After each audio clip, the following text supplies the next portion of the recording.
Assalamualaikum, salam sejahtera, salam Malaysia Madani. Bersama saya pada hari ini Tengku Hazmi Dan saya Nurlela Abdul Wahab. dan kami hari ini akan membincangkan tentang pemerkasaan perundangan di JPN. Dan kita cukup tua hari ini lah. Ya, kita sangat. ada tokoh yang akan memberitahu tentang sesuatu yang besar akan jadi.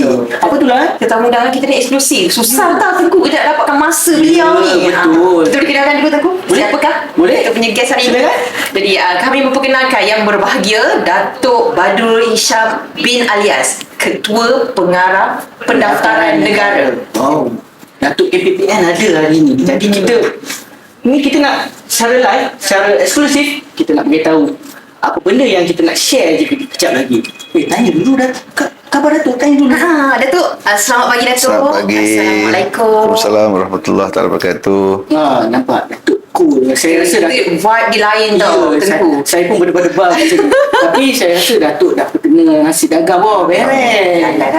Okey. Baiklah. Nah, silakan. Datuk, kita tak nak meninggalkan masa Datuk. Kita nak tanya Datuk satu soalan.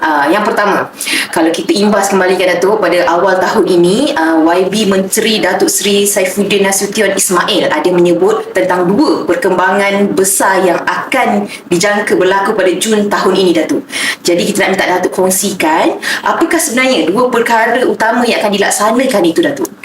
Assalamualaikum warahmatullahi wabarakatuh. Selamat pagi. Terima kasih tuan-puan moderator.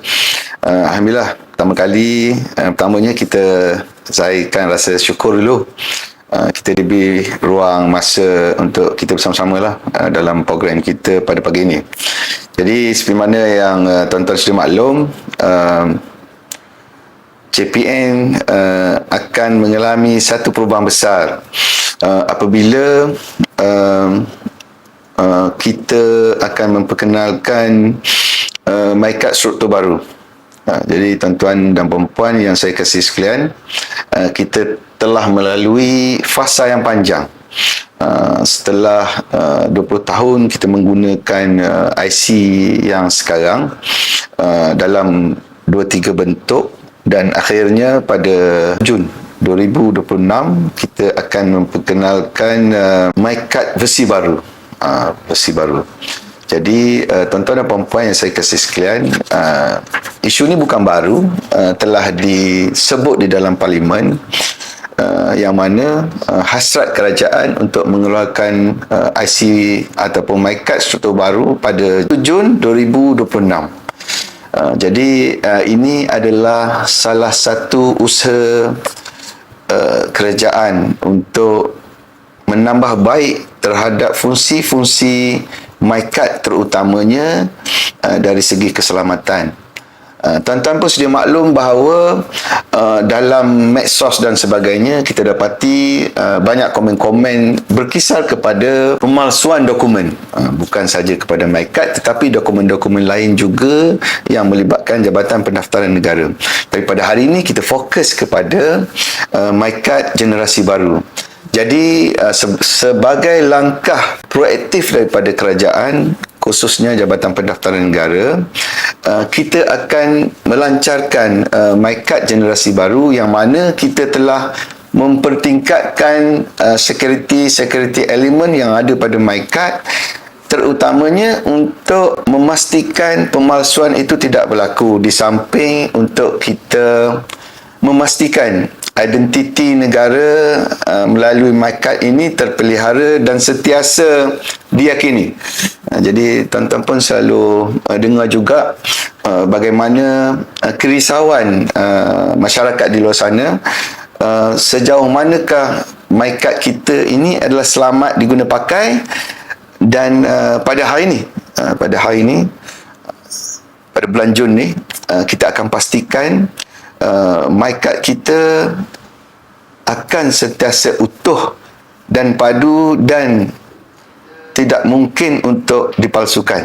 Dan kita harap kepada masyarakat di luar sana akan bersama-sama kita meyakini bahawa tidak mungkin berlakunya pemalsuan kepada dokumen-dokumen yang dikeluarkan oleh JPN bukan saja MyKad tetapi dokumen-dokumen pengenalan diri yang lain. Jadi ini adalah salah satu inisiatif daripada kerajaan untuk memberi respon kepada kerisauan rakyat. Okey, Puan Lila, kita nak cakap tentang ziarah sekarang ni. Menarik juga kan ziarah kad pengenalan. Jadi rasanya orang yang berhak, yang boleh cakap tentang ni lebih detail, saya rasa ada di depan kita. Ya betul. Semestinya kita minta Datuk KPPN kita untuk terangkan apakah itu kad pengenalan, sejarah kad pengenalan. Tapi saya nak tanya, MyKad kali pertama dikeluarkan pada tahun bila? Kalau saya salah, jangan kecam Jangan kecam. 1948. 10 markah untuk Tengku. Okey. Jadi kad pengenalan 1948. Wow, dulu kad pengenalan diperkenalkan untuk dokumen keselamatan. Dikenali daripada sebelum ni kita panggil kad pengenalan tu adalah kad pengenalan beras kan? Ya, kad beras. Jadi kita nak minta Datuk sentuh secara ringkas lah sikit Tengku kan, bagaimanakah peranan kad pengenalan ini telah berkembang, berevolusi sehingga kini. Datuk boleh kita jelaskan sedikit Datuk, nak tahu? Untuk makluman tuan-tuan dan puan-puan, sebenarnya dari segi sejarahnya sebagaimana yang tuan-puan moderator tersebut tadi, jadi sebenarnya dia adalah macam catuan kepada warga negara pada ketika itu, bagaimana beras-beras yang dikawal oleh kerajaan supaya dia tidak tiris kepada komunis lah. Kita bukan Jepun pun tak tepat juga, komunis. Jadi tuan-tuan dan puan-puan, ayah saya memang ada kad beras. Dia hidup zaman tu. Jadi dia ada kad ni. Jadi tuan-tuan dan puan-puan, sebagai langkah selain daripada dia sebagai pengenalan diri kepada rakyat, tapi dia juga bagaimana kerajaan mengagihkan beras-beras pada ketika itu. Itu asal dia lah. Jadi daripada masa ke semasa kita telah melalui proses transmisi daripada kad kertas itu, kad beras itu kepada yang kita panggil sebagai, bukan MyKad lagi kan pada ketika itu, kad pengenalan diri lah. Jadi bermulalah era kita beralih apabila Tun Dr. Mahathir memperkenalkan MSC, Multimedia Super Corridor. So daripada situ bermulalah era kita pergi kepada kad pengenalan pelbagai guna pada ketika itu. Jadi pada ketika itu bagaimana kerajaan berhasrat untuk menjadikan IC ataupun MyKad ni adalah satu dokumen yang merangkumi semua urusan yang ada dalam negara. Rekod kesihatan, rekod persekolahan, lesen memandu dan lain-lain lagi. Jadi itulah hasrat kerajaan melalui MSC untuk menjadikan MyKad ni sebagai satu kad yang pelbagai fungsi. Sebab tu pada ketika itu dipanggil pelbagai guna. So daripada situlah lahirlah yang kita kenal pasti sebagai MyKad. Daripada kad pengenalan pelbagai guna tadi, kita diberi nafas baru kepada MyKad. Jadi dia punya transisi dia tu bermula kita memperkenalkan kad plastik. Kad plastik yang kad bunga raya. Kita mula kad bunga raya. Sebelum tu kita ada kad plastik. Jadi kalau veteran ni, orang-orang tua macam saya ni, dia pegang KPP dia panggil. KPP, kad pengenalan plastik. Jadi kad pengenalan plastik ni yang ada dua cap jari, kebanyakannya yang lahir 1960 lah. 1960 sampai 1979 ke apa. Lebih kurang macam tu lah. Jadi kalau yang muda-muda macam tuan-puan moderator ni memang tak sempat lah. Paling sempat pun saya rasa kad pengenalan plastik lah. Ataupun kita panggil kad bunga raya. So selepas daripada kad bunga raya, kita pergi kepada MyKad. Dan bermulalah era MyKad. Tapi era MyKad ni kita bermula dengan kad plastik. Maksudnya material dia plastik dan dia adalah kad menggunakan bahan plastik, dan kita upgrade daripada penggunaan plastik kepada polycarb. Jadi dia melalui dua transisi. Satu, mulanya gambar saja, and then kita upgrade dari segi dia punya bahan kepada polycarb. The last one kita guna yang kita ada sekarang ni lah, ada ghost image. Jadi itu dari segi transisi dia lah, daripada mula-mula kad beras. Dia mengalami, saya ingat 6, kalau tak salah 6 jenis sebelum apa yang kita ada. Jadi untuk kad kita yang baru ni, untuk kad kita yang new generation MyCard ni, dia adalah generasi yang ke-7 lah. Jadi kad mana kita punya penambahbaikan. Jadi kita pasti kerisauan, kegusaran masyarakat di luar sana, kita ambil maklum dan kita ambil tindakan untuk kita pastikan tidak ada lagi kerisauan, kecurigaan, ketakutan, kebimbangan kepada masyarakat. Apabila kita mengeluarkan MyCard generasi baru ini, elemen-elemen keselamatan telah kita ambil kira. Jadi tuan-tuan, rakyat di luar sana tidak perlu lagi risau tentang penipuan, pemalsuan dan sebagainya. Jadi MyCard pada hari ini bukan lagi seperti mana dulu. Kalau dulu tadi kita sebut pasal beras, dulu kita sebut untuk MyCard adalah sebagai satu identiti. Bila you are Malaysian, you kena ada MyCard. Kalau tidak, you bukan Malaysia. Itu pada ketika itu. Tapi pada hari ini, fungsi MyCard dia bukan lagi hanya untuk identiti diri. Shopping MyCard, nak isi minyak MyCard, nak beli barang MyCard, nak naik kapal terbang MyCard. Jadi semua menggunakan MyCard. Jadi atas alasan itu, bagi Jabatan Pendaftaran Negara, atas fungsi pelbagai guna dan juga untuk memudahkan rakyat, jadi kita mengambil langkah untuk menambah baik, memberi satu elemen yang terbaik untuk pastikan tidak ada penyalahgunaan. Dan kita nak pastikan bahawa rakyat tidak akan risau lagi. Jadi berdasarkan kepada apa yang saya dah sebut tadi, MyCard bukan sahaja lagi sebagai identiti diri. MyCard juga berfungsi secara menyeluruh, bukan saja dari segi aspek keselamatan, tapi juga aspek ekonomi. Jadi semua ekosistem yang ada dalam negara ni memerlukan seseorang itu ada MyCard. Jadi MyCard generasi baru ni adalah kesinambungan untuk kita teruskan apa yang telah kita hasratkan 20 tahun lalu. Bagaimana kita nak memastikan MyCard diguna pakai secara penuh dalam semua lingkup yang ada dalam negara.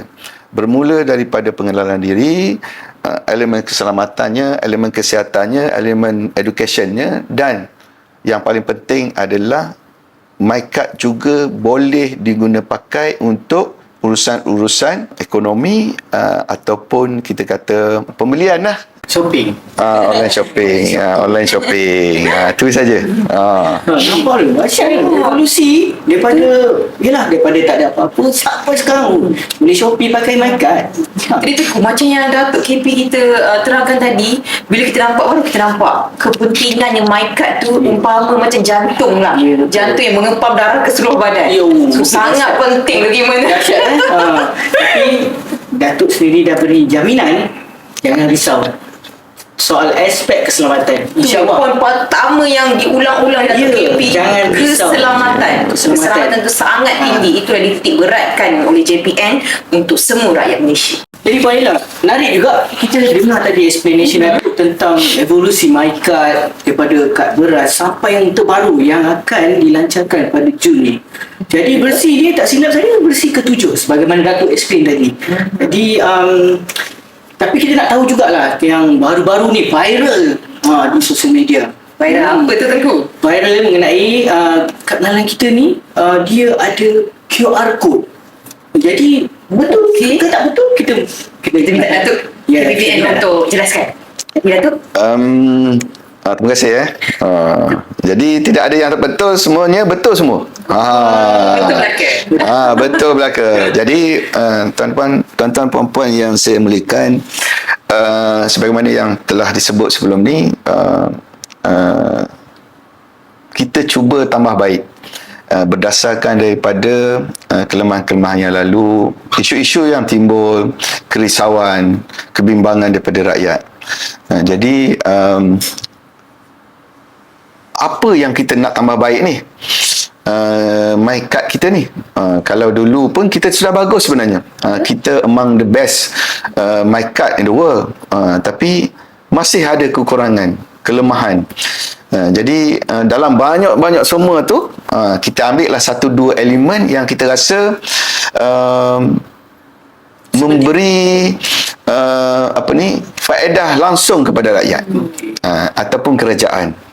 Jadi tuan moderator tanya tadi pasal QR code saja. So QR code ni adalah salah satu elemen baru yang kita perkenalkan. Jadi kita masukkan elemen QR code ni untuk kita memudahkan.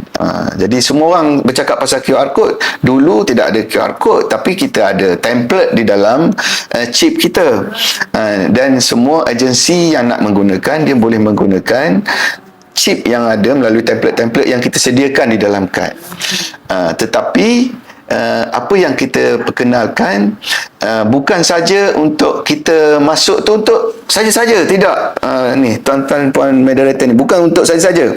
Jadi kita cuba untuk mencari apa yang boleh membantu, khususnya agensi penguatkuasa. Kita ambil satu je lah daripada banyak-banyak tu, untuk kita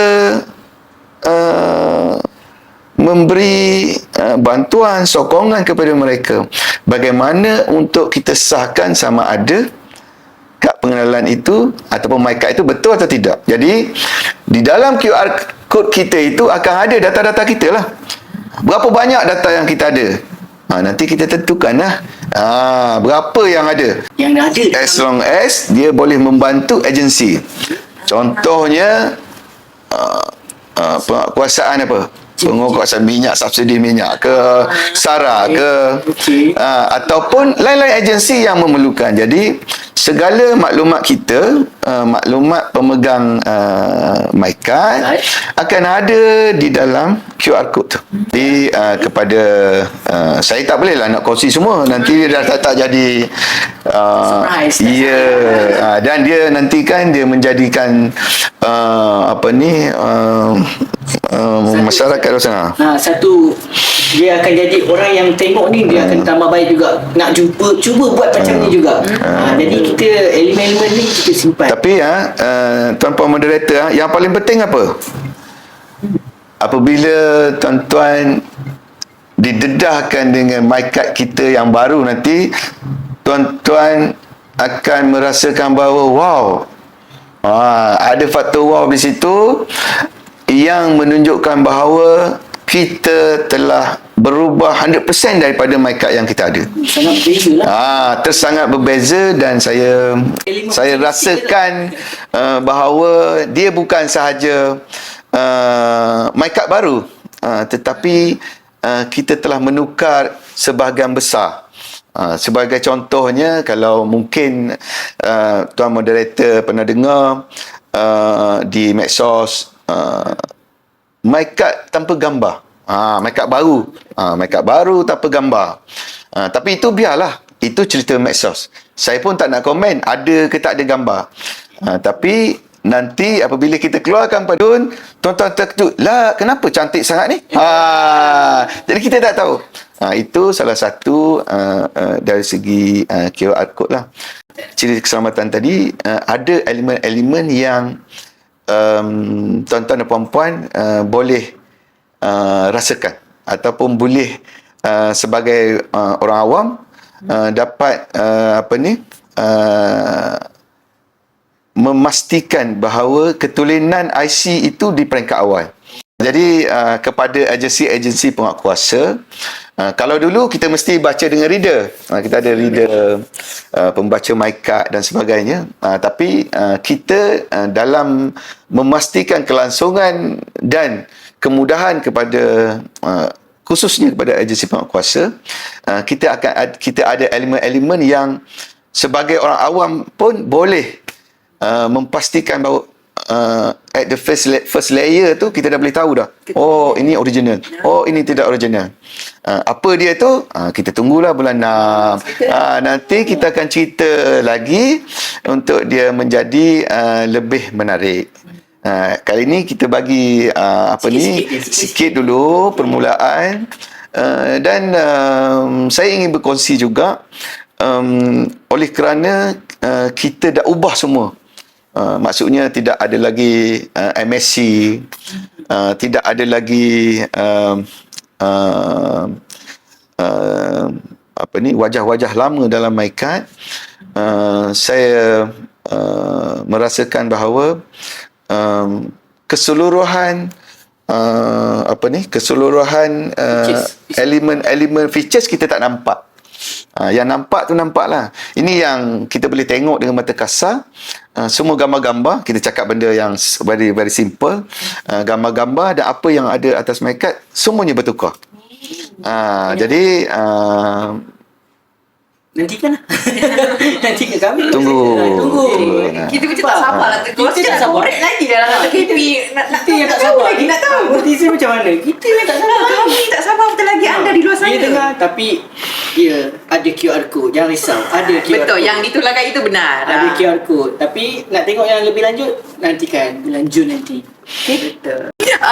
Tak apa, kita sedar kita dah nak habis dah. Teguh, sesi kita ni. Tapi sebelum kita nak akhiri sesi pada pagi ni, kita mungkin kita nak minta Datuk berkongsi sedikit pesanan kepada orang ramai yang akan terlibat dengan proses gantian MyCard struktur baru nanti.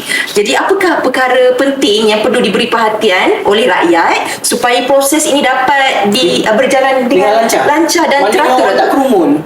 Betul. Boleh Datuk jelaskan sikit Datuk. Yang terakhir kepada Datuk. Terima kasih. Yang pertamanya saya nak beritahu, MyCard generasi baru kita ni memang cun. Memang cun, dan saya pasti masyarakat di luar sana sudah tidak sabar. Walaupun kita dengar tak ada muka lah macam-macam tu, saya pastikan, bukan saya pastikan, saya pasti yang di luar sana akan cumanya sebagai pesanan, kita pun dah war-warkan bahawa penggantian MyCard kepada MyCard generasi baru ini bukan adalah satu kewajipan. So tak payah gaduh-gaduh, kecuali nak isi minyak, chip tak boleh baca. Then datanglah ke JPN untuk buat MyCard yang baru. Sekiranya chip masih okey, tuan-tuan dan puan-puan tak perlu hadir ke. Jangan kalut lah. Jadi jangan gaduh nak pegang MyCard baru. Saya adalah orang yang pertama. Tak payah. Jadi kita mengharapkan di luar sana, janganlah pula nanti lepas ni datang ke JPN, IC saya hilang, sebab not baru. Jadi tak perlu berlakulah benda-benda begitu. Jangan begitu. Jadi ambil masa, kita ada masa, kita akan bagi masa yang sesuai untuk tuan-tuan dan puan-puan tukar. Cuma nak bagi tahu ni, jangan Jun je semua datang ke JPN nak buat IC baru. Sebab nak tengok yang cun tadi tu. Jadi tak perlu. Jadi gunakan IC yang lama untuk kemudahan-kemudahan kerajaan yang lain, sara, budi dan sebagainya. Satu. Yang kedua, janganlah terpengaruh dengan mana-mana. Dalam media sosial tu macam-macam. Nanti kan sebab susah nak dapat IC baru, nanti kan pakai third party pula, pakai ejen pula. Dah kena bayar dulu, lepas tu rugi. Jadi apapun dakwaan, apapun cerita-cerita di luar sana, jangan percaya yang menawar perkhidmatan ke macam-macam perkhidmatan kita ada kat JPN ni. Tapi orang lain buat, bukan pegawai JPN buat. Jadi janganlah tuan-tuan terpengaruh. Sebabnya kita tidak lantik ejen, kita pun tak cah mai-mai. JPN ni RM10 je. Kalau lain-lain tu RM5, RM2. Jadi dia tak ada yang mahal-mahal. Tapi yang besar-besar tu itu cerita lain lah. Jadi sila pastikan tuan-tuan dan puan-puan, nombor satu tadi, sekiranya chip rosak, datang. Kalau ada keperluan lain, datang untuk buat. Tapi bukan untuk melihat ataupun menukar mic card yang cun saya sebut tadi. Tidak. Jadi tenang, kita ada masa, tidak perlu berebut. Jadi tuan-tuan dan puan-puan, kita akan bagi masa insya-Allah yang bersesuaian, mungkin 2 tahun, mungkin 3 tahun, dan tuan-tuan boleh ambil masa yang sama. Kecuali saya sebut sekali lagi, kalau ada kerosakan pada chip dan tak boleh pakai, patah dan sebagainya, tuan-tuan datanglah. Tapi selain daripada itu tak perlu. Jadi apapun tuan-tuan dan puan-puan, pihak JPN akan sentiasa memberi info dan maklumat kepada seluruh rakyat melalui channel-channel ataupun melalui saluran-saluran yang betul. Jadi tuan-tuan jangan terpengaruh dengan media sosial yang bukan daripada kita. Tuan-tuan jangan risau. Kita akan update selalu info-info yang berkenaan dengan perkara-perkara yang kita sebutkan melalui website kita yang betul. Jadi akhir sekali harap bersabar. Saya ulang sekali lagi. Mohon bersabar. Kad kita amat canggih dan amat menarik, dan dia totally different dengan apa yang kita ada. Tuan-tuan jangan risau, perkhidmatan JPN adalah terbaik. Rakyat di hati JPN. Terima kasih. Netizen semua jangan kelang kabut, relax, bertenang. Semua orang boleh dapat IC, bertenang. Nanti kan nombor tak ada, kita juga Disalahkan.